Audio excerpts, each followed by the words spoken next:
కొంత లక్ష్మణ్ పాటలు రాయగలుగుతాడు. అవకాశం వస్తే, అవసరం ఉంది అనంటే పాడగలుగుతాడు గూడా. బట్ క్లెయిమ్ జేసుకోవడం విషయంలో ఫెయిల్ అయిపోయిండు అని నేనంటా. మీరేమంటారు? ఏం అంటే నేను నేననుకున్న లైన్‌లో ఏం ఫెయిల్ అవ్వలేదు అనుకున్నానా. కాకపోతే పబ్లిక్‌గా ఫేస్ తెలవదు గానీ, మన నేమ్ తెలుసు. హ్మ్. ఆ పాట నేను రాసినాను తెలుసు గానీ, హ్మ్. నేను ఆ పాట రాసిన రైటర్‌కి ఒక రూపం లేదు అనడంలో ఫెయిల్ అయినా. అంటే ఒప్పుకుంటా. కనపడలేదు. ఆ! వినబడ్డా. ఆ!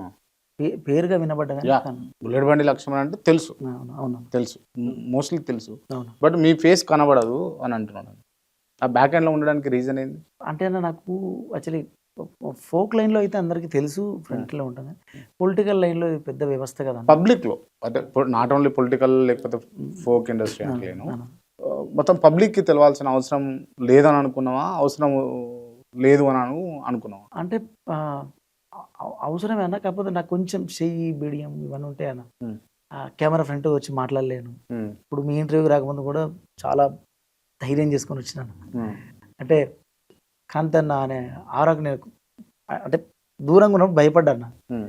నువ్వు ఎదురుగా వచ్చినప్పుడు కొంచెం ఆ కంఫర్ట్‌నెస్ వస్తది.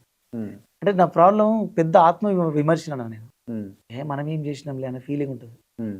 ఎందుకు మనం చెప్పుకుంటే గలీజ్ ఉంటదేమో హ్మ్. అని నన్ను నేనే తెలవకుండా క్వెషన్ చేసుకుంటా ఉంటా. యాహ్! చాలా సార్లు నేను పలానా పాట నేను వాడినా అని రికార్డ్ చేస్తా. హ్మ్. చేసి నేను రాష్ట్రాలు రికార్డ్ చేస్తా.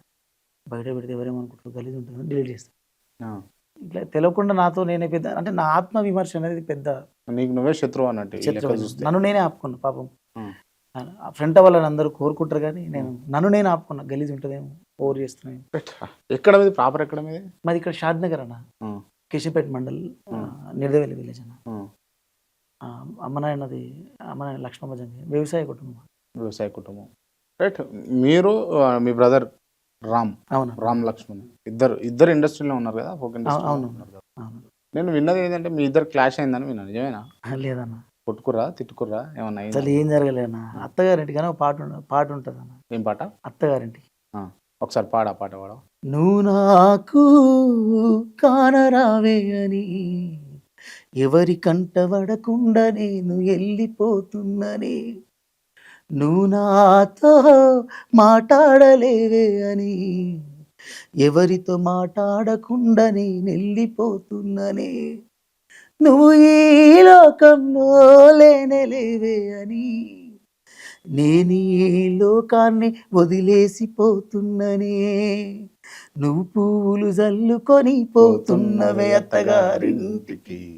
నే పువ్వులు జల్లుకొని పోతున్ననే కాటికి నువ్వు పువ్వులు జల్లుకొని పోతున్నవే అత్తగారింటికి నే పువ్వులు జల్లుకొని పోతున్ననే కాటికి ఈ పాట పెట్టింది నా పెంట. ఏమైందసలు? అయితే మామూలుగా ప్రతి పాట నేను చిన్నప్పటి నుంచి నేను రైటర్‌గా, అన్న మీరు సింగర్‌గా రాసేది ఆయన వాడేది. పాడేది. హ్మ్. మామూలుగా ఏమైందంటే ఫస్ట్ ఎప్పుడైనా నేను ట్రాక్ పాడతా. హ్మ్. నేను పాడిన తర్వాతే ప్రోగ్రామ్‌లు జరుగుతాయి గాన. హ్మ్. అన్ని పాటలకి ఏందంటే ఒక బతికున్న ప్రేమికుడు వాడే పాటలు రాసినా నేను. హ్మ్. దూరమైన ప్రేమ కథలు రాసినా. హ్మ్. ఇక్కడ మనిషే లేని కథ ఇది. హ్మ్. చనిపోయిన ఆత్మ పాట పాడుతుంది. ఓకే. సో, ఈ పాట కూడా ఏందేంటంటే నేను చాలా అతి తక్కువ టైంలో ఇన్‌స్టంట్‌గా రాస్తాం కదన్న. అంటే అవును. మనం రోజులు పడతది. హ్మ్. కానీ ఇది నేను 2, 3 గంటల్లో రాసిన. హ్మ్.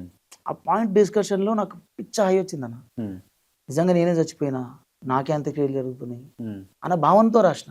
ఓకే. అంటే నా సోల్‌తో రాసిన. ఓకే. నేను రికార్డింగ్‌లో పాడేసరికల్లా అదందరికి హ్మ్. అదంతే పచ్చిగుండాలి, అట్లే ఉండాలన్న ఫీలింగ్ కలిగింది. హ్మ్. ఆ తర్వాత రామును పిలిపించి ట్రై చేసినాం.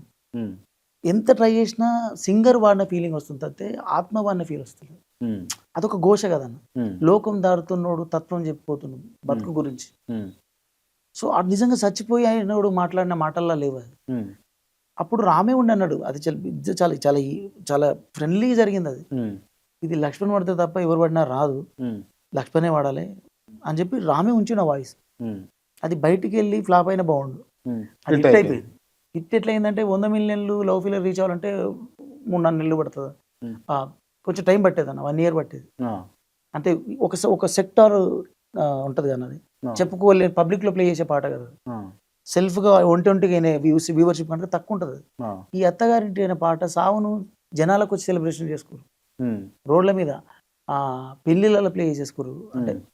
అది చాలా ఫాస్ట్ రీచ్ అయింది. 150 మిలియన్స్ ఫాస్ట్ ఎళ్ళిపోయింది. హ్మ్.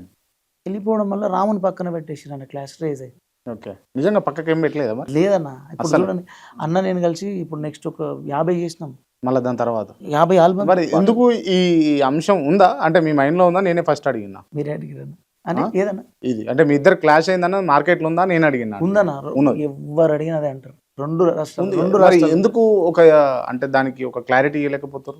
అంటే నాకు అంటే క్లారిటీ పాట ద్వారా వస్తేనే బాగుంటుంది అన్న ఎందుకంటే మేము పాటగా పరిచయం అయినాం కనుక వాళ్ళు హ్మ్. ఒక బాండింగ్ హిట్ పడ్డనాడు అది పోతుంది హ్మ్. ఇక బాండింగ్ హిట్ పడే వరకు ఇప్పుడు ఏమైందంటే రాముకు ఈ లవ్ ఫీలర్ మార్కెట్ పోయిందండి హ్మ్. ఇప్పుడు అంత ఫోక్ స్టార్ట్ అయింది ఆ ఎమోషన్ నడవట్లేదు హ్మ్. సో నేను కూడా ఒక పాటే వాడినా ఇక తర్వాత వాళ్ళే హ్మ్. ఆ ఒక పాట దానికోసమే వాళ్ళేదా? లేకపోతే పాడొద్దు అనుకోని వాళ్ళేదా? అంటే నా గొంతు ఎక్కువ పబ్లిక్ లో ఉంటే అంత పెద్దగా ఆ పాటలో ఆ ఆ అవసరం ఉంది అవసరం కాబట్టి ఉంది పాడినా పాడిండ్రు అంతే. నేను నేను ప్రొఫెషనల్ సింగర్ కాదు